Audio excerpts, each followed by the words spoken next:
because I knew how colorful the images could be if we shot a religious ceremony next to one of these churches. You could look at your Gothic cathedrals of Western Europe, but they are nothing compared to the rock-hewn churches of Ethiopia.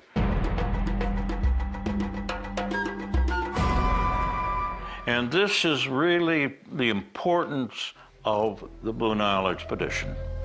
They are passing through history, through centuries of cultures, monuments, civilizations that have existed for 2,000 and 3,000 years. The excitement of the rapids may be over, but the intellectual challenge of what lies on either side has only begun.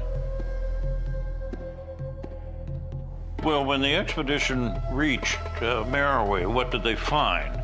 And they found what essentially was ruins of a great civilization. And you find that this unique kingdom, situated south of Egypt, began about 700 BC and lasted another 800 years after dynastic Egypt was conquered by the Greeks. The importance of Kush is that it is the corridor to Africa. It is the bridge between the Mediterranean world, of which Egypt was definitely very much a part, and sub-Saharan Africa.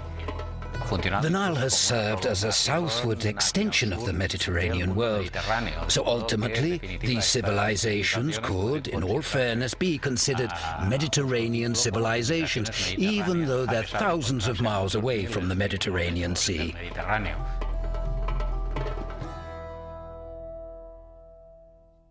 What was particularly fascinating about Meroe was not only that there's more pyramids there than actually in Egypt, the so-called Black Pyramids of the Kingdom of Kush, but this was also the first ecological disaster in terms of their cutting down all the trees that were there at that time.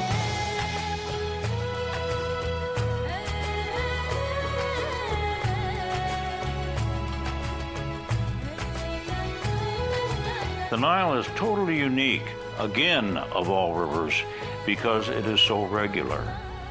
You know exactly, within the space of several weeks, throughout history, when the Nile will start to rise, the flood will come to irrigate the fields.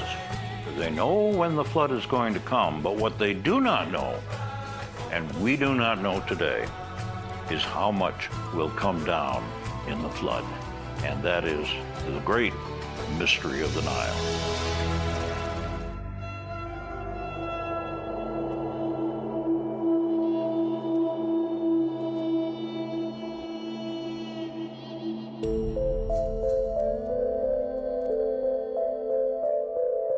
The two temples of Abu Simbel are incredible works of engineering performed during the reign of Ramses II, as is well known.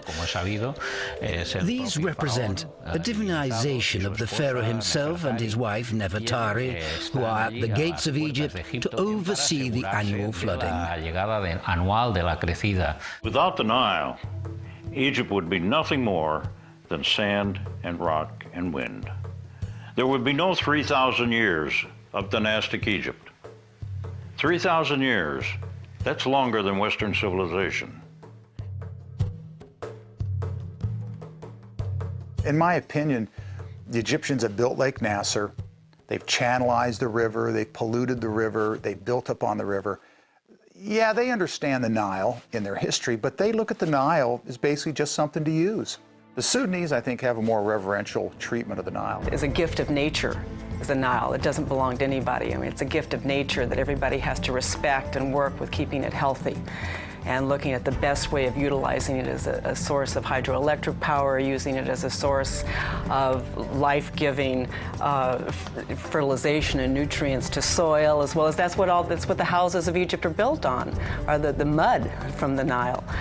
What I think will happen to the Nile, and you're seeing it at the Fourth Cataract Dam, is that within 50 years, the adventure we just did on the Nile will no longer be possible.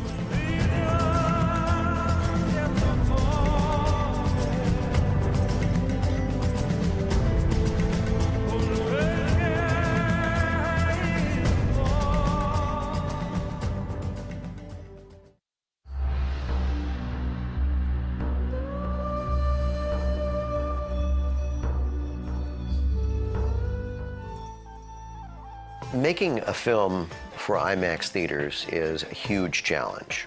It's a totally different way of making a movie than a conventional film. You have to be very aware of the fact that everything you shoot is going to be projected on a 6,500 square foot screen, if not bigger, where the spectators are going to be immersed in the image. You have to, therefore, throw away everything that you've learned in film school, by doing television films, by doing films for features. It's a different way of understanding the language of movie making. Composition is completely different.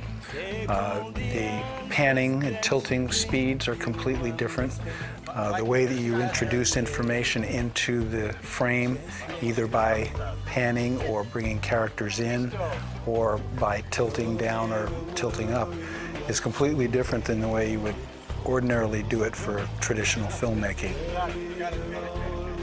The other thing you have to bear in mind when you're planning your shots is that the actor's work is very tricky, because the slightest mistake gets really blown up. It's hard to make a good movie, and it's especially hard to make a good IMAX movie. I like to describe it as making an IMAX movie is taking big, heavy cameras and putting them places they don't want to be to help the viewer experience something they couldn't otherwise experience.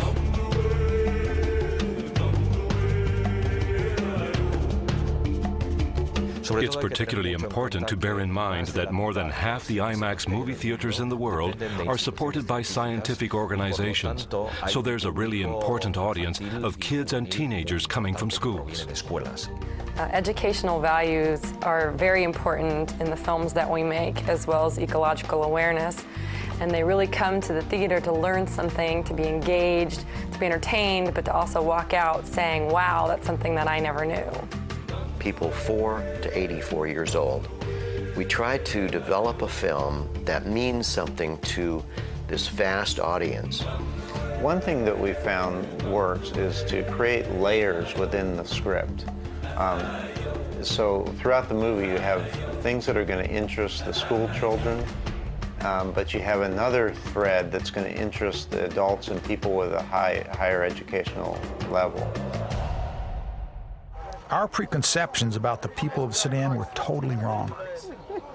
So we're really building 3 different scripts that'll create a thread that'll interest the PhDs in the audience as well as the 3rd graders in the audience.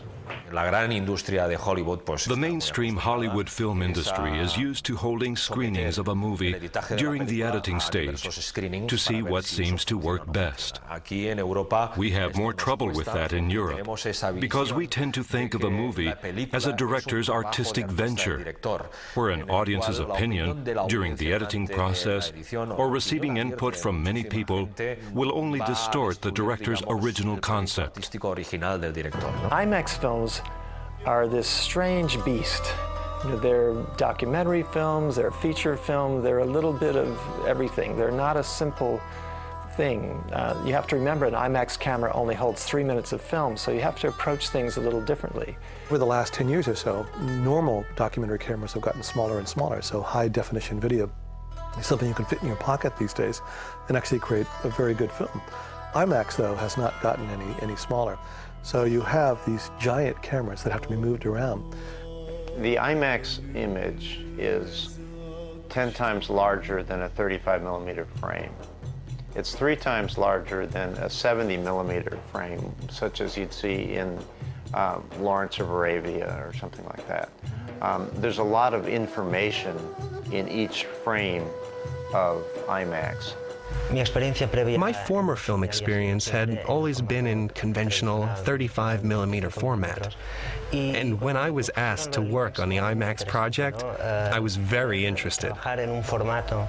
The opportunity to work in a format where the notion of the film frame disappeared was very appealing to me. In conventional film, the spectator's eye is highly directed, the focus of attention. On such a big screen, the spectator scans and searches for the place where the action is. It's a different concept.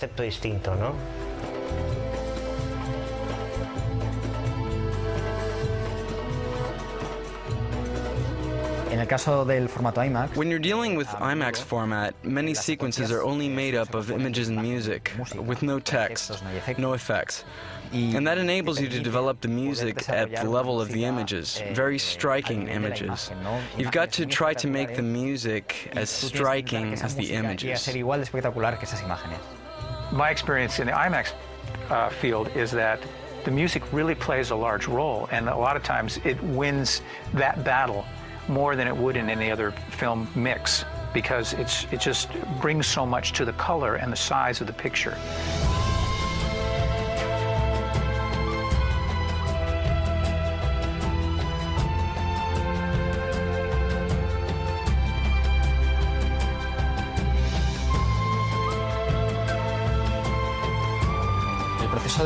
Composing the music was pretty much the same as for the other jobs I do, but the process in the recording studio was different.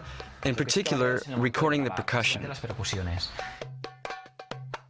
People tend to focus the music or the sound in the front, and they give you ambience to the rear. I don't even think of the rear as the rear. I think of it as another set of speakers that can be totally independent. I might put strings in the front and the brass in the back, almost as you're in the center of an orchestra rather than with it in front of you. And it allows you to put in things that would never fit in a stereo image that may have conflict because there's not enough room for the sound.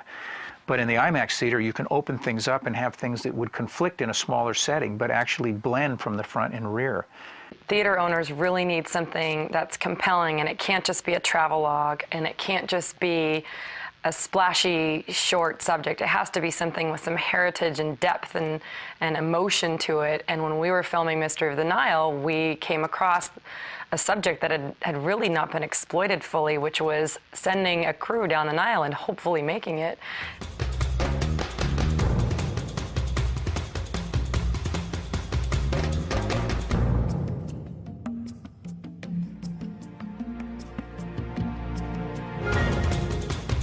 The IMAX experience, to me, is the most mesmerizing and exciting film experience there is. That's why I love making these films. That's why this Nile film is so interesting to people, is that they know that they are not able to get there, that it's nearly impossible to run the Nile on your own.